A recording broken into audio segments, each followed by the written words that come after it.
Hello everyone, welcome back to my channel if you're returning, and if this is the first video of mine that you're catching, welcome. My name is Rachel and I'm a reseller on sites like eBay, Poshmark, and Mercari. I buy primarily customer returns, liquidation, merchandise, things like that, and I sell them online for a profit. It is officially August. Happy August. And so today we are going to talk top 20 highest selling items from July of 2024. So if you want to see what sold for the most money for me, definitely stick around. So July was a little bit inconsistent, I guess, and you'll have to let me know in the comments how it was for you. But I would have like crazy days where I would just sell and sell and sell, like order after order after order. And then I would have 3 days where I had like no orders, like 2 orders, or like I'm not used to not having orders. So it feels one day with no orders feels like the world is crashing down, right? So overall, July was not a bad month. It was not as good as June, but pretty consistent as far as like my profits. It was pretty consistent with all the other months. Just the spikes of sales versus like the days that there were no sales or very low sales. It was very dramatic, high and low. And usually my sales stay pretty consistent across the board. So it was very interesting to experience that. And I haven't really done anything differently aside from the fact that I'm listing more, I would say, because I'm ramping up for Q4. So let me know how it's been for you, if July was crazy like that for you, or if maybe it's just me. But what I'll do in this countdown is I'll show you the top 20. I'll show you what sold, how much it sold for, what platform it sold on, where I got it, how long I had it. And I love sharing these types of videos with you so that, you know, if there's a particular brand you've never heard of, or if there's a box you can see that I'm doing pretty well with that I ordered from, you know, one of the places I order from, you can kind of see how it's doing on a more real-time monthly basis. So if you like content like this, make sure you subscribe to the channel. I'm so close. I'm hoping this month I can hit 5,000 subscribers. I've been working really hard to keep my videos consistent and relevant to what you guys want to see. So if you're watching this and you're not subscribed, shameless plug, please consider subscribing to the channel. Let's maybe get me to 5,000 this month. Fingers crossed. And hit that like button if you could. That definitely helps me out. It lets me know you like this kind of content and for me to make more of it. So anyway, let's jump right in. We're going to do a top 20 today, and I'll start from number 20 all the way up to number 1. So number 20 is a pair of the organic straight leg pants in black. These are the brand Everlane. They're a size 2. This is from one of my older Everlane bottoms boxes. So I got these back in spring. So I've had these about 5 months. But the Everlane stuff that I have is still consistently selling, you know, what I have left. Helpsy Source, just side note, they did offer, and you can check the site, I'll link it down below. As of the filming of this video, they had some left, but I don't know, you know, by the time you see this, if they will. But they did have Everlane available for pre-order. So I will be getting some more of it in, and if you want some, check it out. But anyway, this is from an older box. These sold for $60 on eBay. They took about 5 months. I had some higher hopes, I guess, for this style. Actually, I don't know. I don't know what happened there for them to have taken so long. But I'll take a $60 sale, even if it's a straggler out of a box. Next up was this Bert Boxy Crew sweater in a size medium. This was from Pallet 51, which was the pallet that I unboxed or showed you my process with here on this channel. And then just recently I did the 90-day update. I think this sold after I had already filmed the 90-day update. This was a men's sweater, and so this one took about 4 months as well. I said in that 90-day update that I expected what was left to start kind of selling off here because a lot of it was like sweaters and jeans that was left. And yeah, here goes the sweater. This was a nice thick merino wool crew neck sweater, and it sold for $60 on Poshmark. Next up, this was actually a Goodwill find. These were the Insider Crop Step Frayed jeans from the brand Mother. They're a size 31.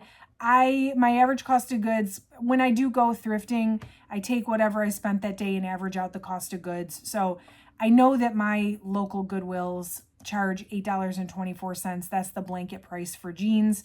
But my average cost per piece that day was $4.88. So I only had these about 2 weeks though, and they sold on eBay for $62.99. And actually, I accidentally put these on sale. I'd only had them for a few weeks, and I did a massive like sale. I think it was like 30% off because I was trying to move some older stuff, and I accidentally included these in the sale. Even though I had only had them listed for like 2 weeks, they had got a ton of interest on Poshmark and on eBay. And I listed them for like $85 or $90. I don't remember. And I had gotten some, lots of likes on the items. And when I put them on sale for 30% off, somebody bought them right away. And I didn't mean to do that. But I'll still take a $62.99 for a pair of jeans that I paid $8 or $4 for, or however you want to count it. So Mother jeans are still, denim can be hard to find in the wild, good denim to sell, but Mother jeans still consistently, when I find it, it sells quickly. So just put that one on your radar if it is not there already. Next up, this is so I actually purchased a second pallet from Boutique by the Box of J. Crew Madewell customer returns. I didn't do a video on that, but I purchased this in June, and I got it all listed in the beginning of July. So there are a few things on this countdown from that pallet because this is sort of fresh inventory that's just come in. So these are the cotton hemp blend pleated relaxed trousers. That's a mouthful. These were actually men's pants. They were size 32 by 32, and they were only listed 2 days, and they sold on Poshmark for $63. Given that, most likely I sent a 10% off. I think I probably had them listed for 70 and they sold for 63, so 10% off. But that was a very quick sale. And, for men's can be hit or miss for me. Men's clothing can be very lucrative to sell, but it also can sit. So I am glad that those sold pretty quickly. Next up these were the Clarice patent leather platform pumps. This was from the ready to list footwear box from Helpsy Source. So I did this unboxing, and you can check my channel for it. These were secondhand. I don't really know where they got these shoes from, but they were advertised as ready to list, meaning they weren't going to need cleaning, or like they didn't really have flaws that you were going to need to fix. But in exchange, they were like $18 a piece.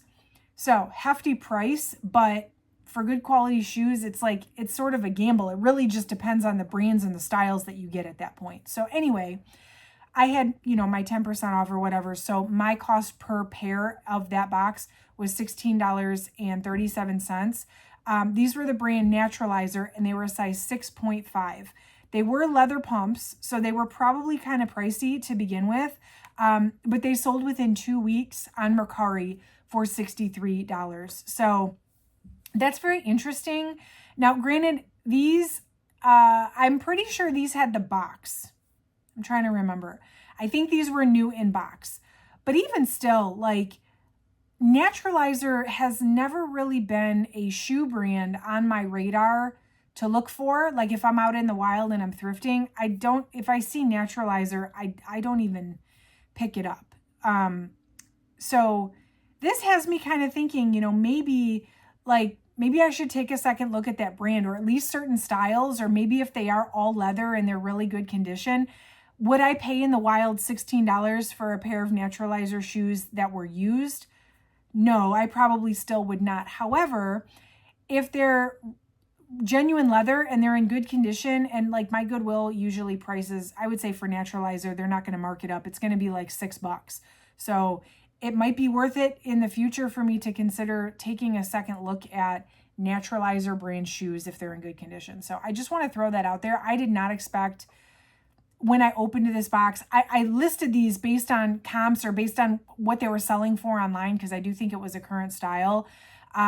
But even then, I didn't expect to be able to even price them so high, let alone have somebody actually buy them so high. So that was a pretty interesting sale. And one of the reasons I love mystery boxes, especially ones with like mixed brands or like, Naturalizer is not an unfamiliar brand per se, but it's not a brand I normally would pick up and sell. So I learned something new here. And that's the thing with being a reseller, is you have to constantly like learn and re-educate yourself on what's going to work. So I'm glad that that happened, because now I have some, I guess, renewed insight into this brand.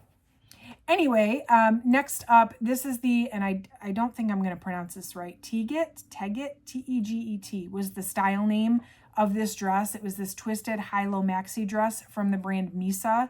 This is from the Misa mystery box I ordered from Boutique by the Box. This one did not have a tag. It was new without tag, size large.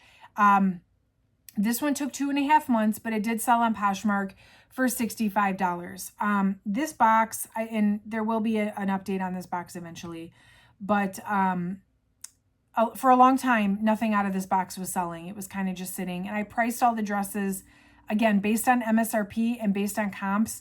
I priced them all 100, 120-ish in the range, and just no takers, no interest. And so I finally lowered the prices a bit, and I'm finding I've sold a couple at that $50 to $75 range. So I'm still kind of just working on the sweet spot for those. But I have a little renewed hope in that box, being that I sold one for $65. The next up is the 90s straight jeans in indigo wash. These were Madewell. This is from a Madewell J. Crew dresses and denim box I purchased, so not a pallet. Boutique by the Box, they offer their pallets, but then they also offer like their little boxes, the 20 and 40 piece boxes of like, in this case, it was just dresses and denim, or they had like just tops and bottoms or whatever. So I did purchase a few of those. I like the dresses and denim boxes the best, especially like I like the palettes, but then you're going to get all of the, the tops and the shorts and all of that. The dresses and denim boxes are just that, dresses and denim. And so usually when they have those, I'm going to opt to get those versus a pallet, because the cost per piece is a little bit higher, but I'm only getting the things that I really want to sell. So I did purchase back in May a dresses and denim box, and this one took about 2.5 months, but it was a $68 Poshmark sale. So $16 per pair or per piece out of that box, and into $68. The next one is also from actually the next two are from a Madewell dresses and denim box that I actually recently purchased in July. So these were freshly listed. There was the Cassie button front midi dress in white, size extra small. This was only listed one day, and it sold on eBay for my full asking price of $69.99. So that was very exciting. I love a full price sale, and I love a quick sale like same day after I listed it. I don't even think I had the chance to cross list this to Poshmark, and definitely didn't have a chance to cross list to Mercari. Then there was the Petite Melody Smocked midi dress. Also very interesting. This sold within 6 days after listing. I got a bunch of this same style of dress in 2 different colors in just about every size. I have many, many multiples of this dress. I only got one in a petite size, and that was the first one to sell. This was a petite size medium. Madewell was the brand. This one also sold for $69.99 on eBay, my full asking price. So I've said it pretty consistently on this channel if you've been watching, especially with the Madewell and J. Crew, hands down, the petite and the tall sizes sell the best. And I think it's because potentially the brand just doesn't make as many in that size. And because what I get in from Boutique by the Box is all customer returns, it sells out and then it's just not available. And if you want it in your size, you have to go to the secondhand market because it's not available online. And that's also, again, why I like the customer returns versus liquidation, because it's not as saturated. Liquidation, with translation, we made too much of it and we can't sell it, so we're offloading it somewhere else. That's what liquidation is. But customer returns, yes, you're dealing with small flaws, but you're not dealing with a saturation issue. So it's like a trade-off. So I'm very happy with how the Boutique by the Box Madewell J. Crew stuff has been doing. And it's very exciting when I get those full price sales on an item that, I'm selling it upwards of what it cost retail because it's not available online anymore. So it's very exciting when that happens. Next up, there is another pair from my ready to list footwear box. This one is the Vienna pointed toe black leather heels. The brand is Sam Edelman. Again, these were, if I remember correctly, they came with the box, but they did look like maybe they were worn like once. And I did disclose that in the listing. You could see on the soles, they had some like a little, like they were walked on. But really it looked like someone wore them for maybe an hour and then they never wore them again.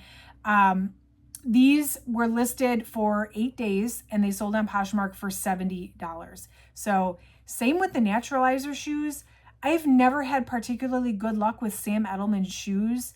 I had particularly bad luck with Sam Edelman jeans, which again, the shoes and the jeans are not like the same.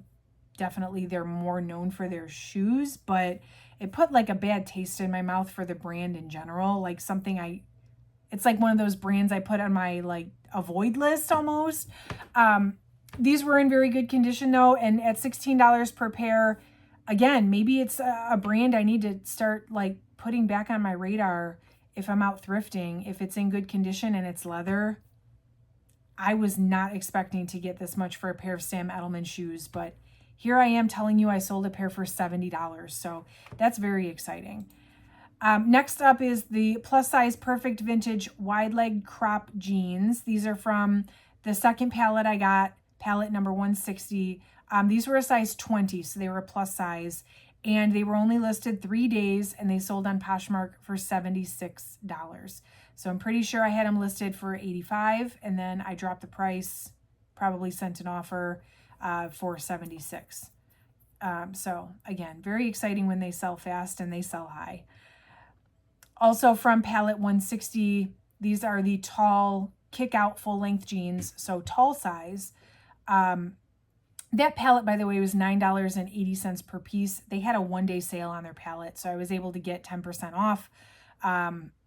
So, those pallets don't go on sale often. It was exciting to be able to get that discount. These sold within 2 weeks for $76 on Mercari, which, again, tall size, so less common size.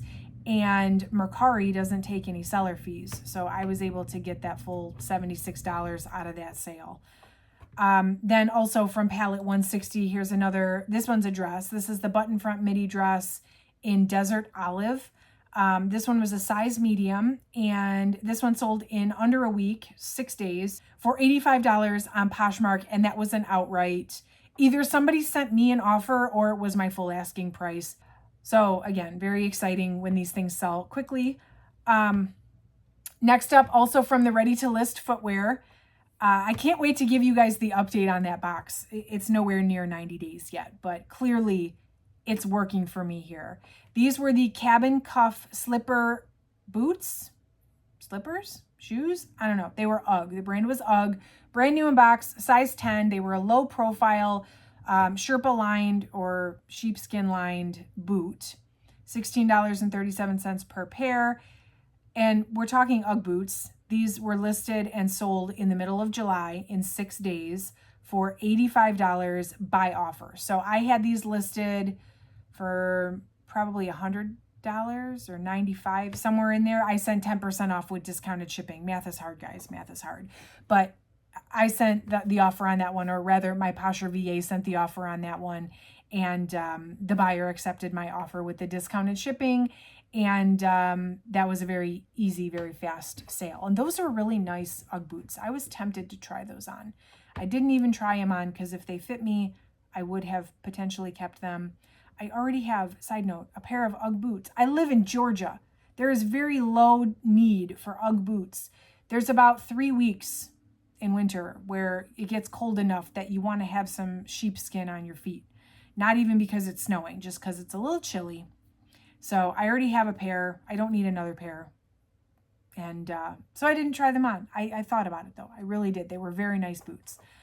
Anyway, then we had also from Pallet 160. This is the last one from Pallet 160.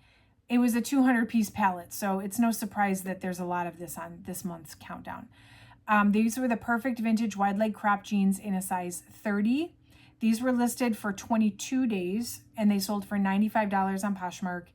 That was my full asking price. I think these were sold out on the website. These were not a tall or a petite size. They were just a size 30.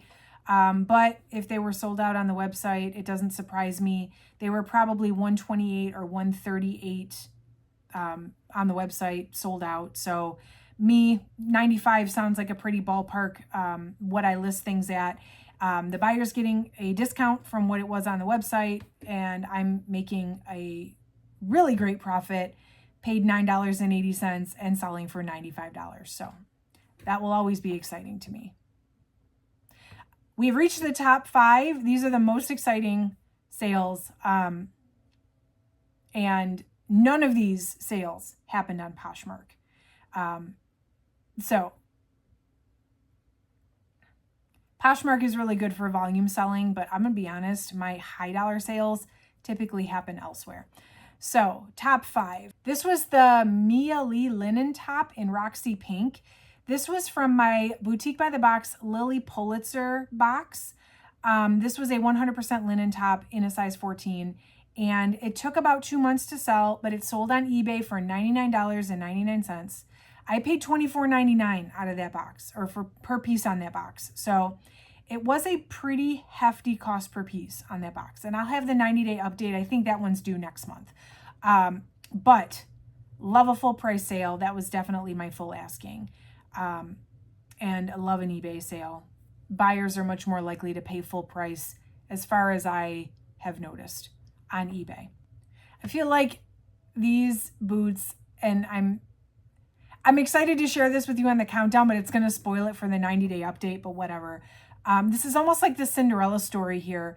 These work boots came in my customer returns shoes. So that box was from Helpsy Source, and it was the one that, like, I ordered 10 pairs of shoes and 5 of them literally had to go in the trash. And these particular boots, these are men's, the brand is Thorogood, and they're a steel toe, composite toe work boot. When I unboxed these, they were super dirty. I thought they had cement on them, like somebody had stepped in cement. The good news is it wasn't cement. When I went to clean them, it crumbled right off. So I really think it was just dirt, or like it was mud, and it, it really just wiped right off like dirt. So they weren't as hard to clean as I expected them to be, which was good. They were definitely used, but I paid.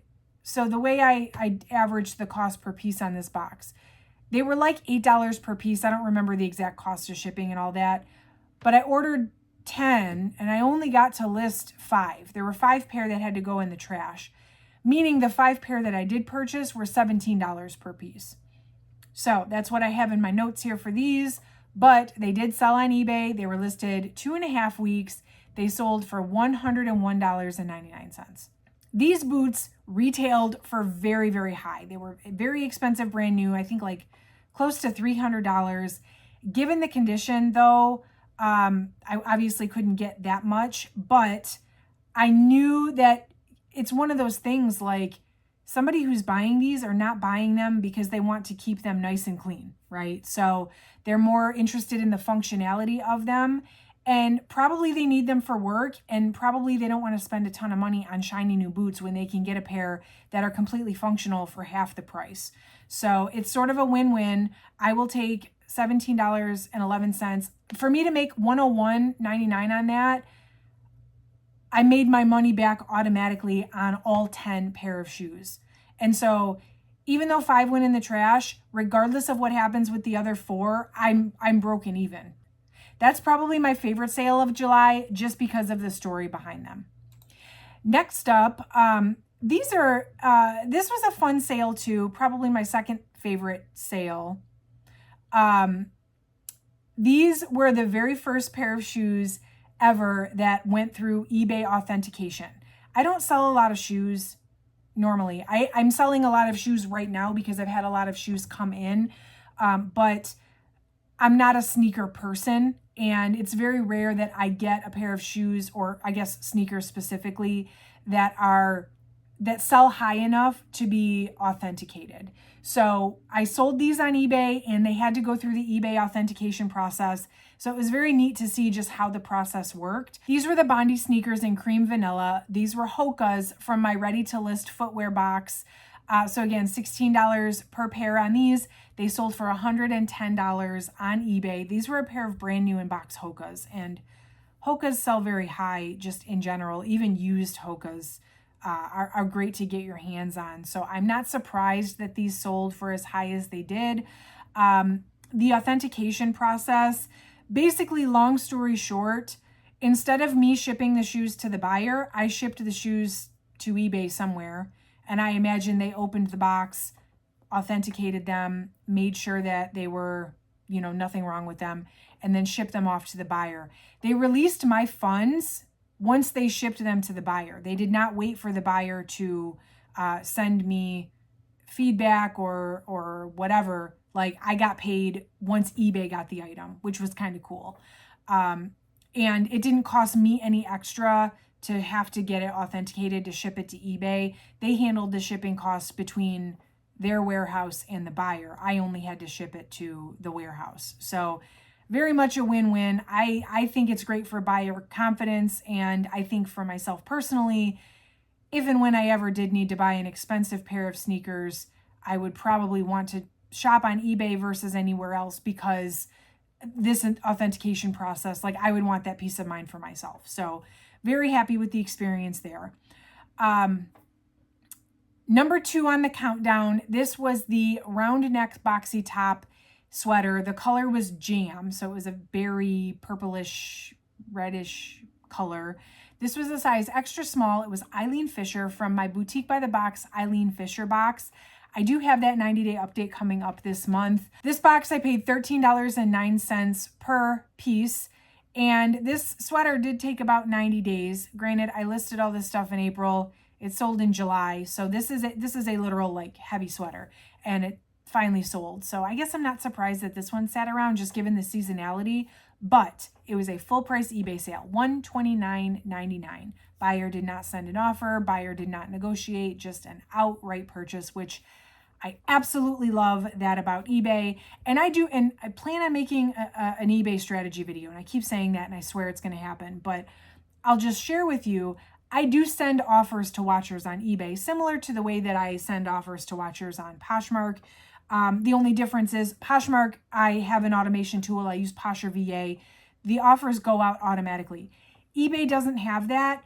I have to kind of go in my app a few times a day and just send offers to the new watchers, which it's sort of a blessing and a curse. Like, Posher VA does it for me, and I think I have it set to send offers every 5 minutes, which is great because I don't have to do it, but that lessens my chance of a full price sale when the offer is being sent within 5 minutes. I think with eBay, and granted, I could change it. I just choose not to, because the 5 minutes, it's like the person's probably still active on the app, and I feel like it gives a good chance to start a negotiation while it's fresh in the buyer's mind. I have my reasons for setting it at 5 minutes, and I'm going to leave it that way. But on eBay, because I'm not sending out those offers as frequently, it's usually only like maybe 3 or 4 times a day, sometimes even less than that if I'm busy and I don't send them all day. It definitely leaves the opportunity for me to make more full price sales because I'm not sending those offers out as frequently. So love, love, love that full price sale. My highest sale, this is also my most annoying sale. Okay. I am so annoyed at what it took to get here with this pair of shoes. This is a pair of shoes. These are the Gigi Righton sneaker that I found. So this was a Goodwill find. I found these authentic Gucci sneakers at Goodwill. They were a men's size 7.5. They were $49.99, and they were, at Goodwill, and they were like locked up in the little front case. And I'm like, standing in line. So they were short staffed. The lady was like, I can't open the case for you right now. You have to get in line and I will open the case when it's your turn in line. Long story short, I'm like standing in line behind like 10 people and like my palms are sweating and I'm like, oh my gosh, I found Gucci at the thrift store. And they looked authentic. They look really good. Finally, when she pulled them out of the case for me, of course, I'm no sneaker expert. I'm no luxury expert. I don't sell luxury typically, but they looked really good. They felt good. I didn't see any major red flags. You know, I know the basic red flags to look for with luxury. I didn't see them. And I'm like, okay, this is a $50 gamble, but it's going to be good profit if they're real. And so I got to them before anyone else. I guess that's where I was going with this. I was afraid someone else was going to walk up to the counter, get serviced, and like, I don't know how long they'd even been in there. It's one of those like adrenaline rush things. Anyway, I took them home.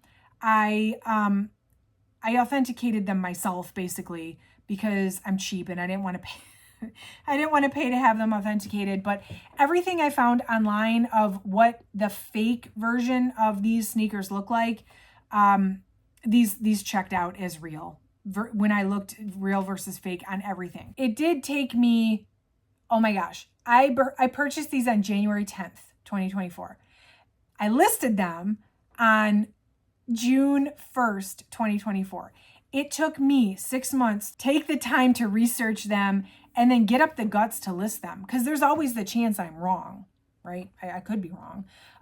But finally I listed them. And then, I kid you not,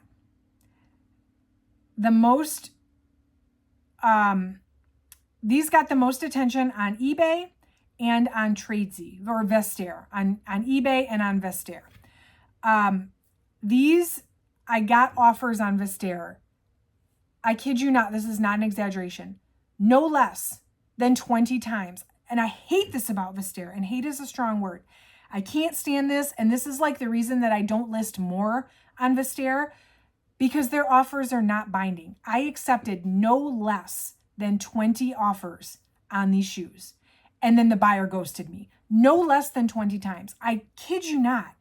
And it happened to me on eBay 3 times where the buyer accepted my offer or I accepted the buyer's offer and then they just didn't pay. And eBay is the most annoying because you have to wait 4 days to see if they're going to pay before you can relist them. So I think after the 3rd time on eBay, I just stopped relisting them on eBay. It was frustrating. And then finally, long story short, finally they sold on Vestiaire after 6 weeks. All this happened within 6 weeks too, mind you, once I finally had them listed. It was such a roller coaster. Finally, they sold on Vestiaire for $186.96. Somebody offered me that very odd amount. I accepted the offer and they actually paid for the item. So, Vestiaire, can you get it together? Don't let people make offers if they're not going to pay. It's super annoying. But I finally did make the sale, and I like Vestiaire in the fact that they're kind of like Mercari. Their seller fees are very low or almost none. Some things there are 0 seller fees. I think I had a small little seller fee on this one, but my $50 into $186. Granted, everything I went through, it's not the greatest profit if you count how much time it took me and attention it took me to get these sold. But the fact that it was Gucci and just the rush of finding them and then having to do the research and learning from it, it was annoying. It was super annoying. But at the end of the day, it was a really solid sale. So I'm excited to report that those are finally gone. Anyway, let me know in the comments what was your best sale of July 2024. I definitely love hearing what's selling for you guys. Make sure you subscribe if you're not already. I'm so close to that 5,000. I really, really, really would love to hit it this month. And hit that like button on the way out if you could. That really helps out the channel so much as well. That's it for today, friends, though. Thank you so much for watching, and I will catch you in the next one.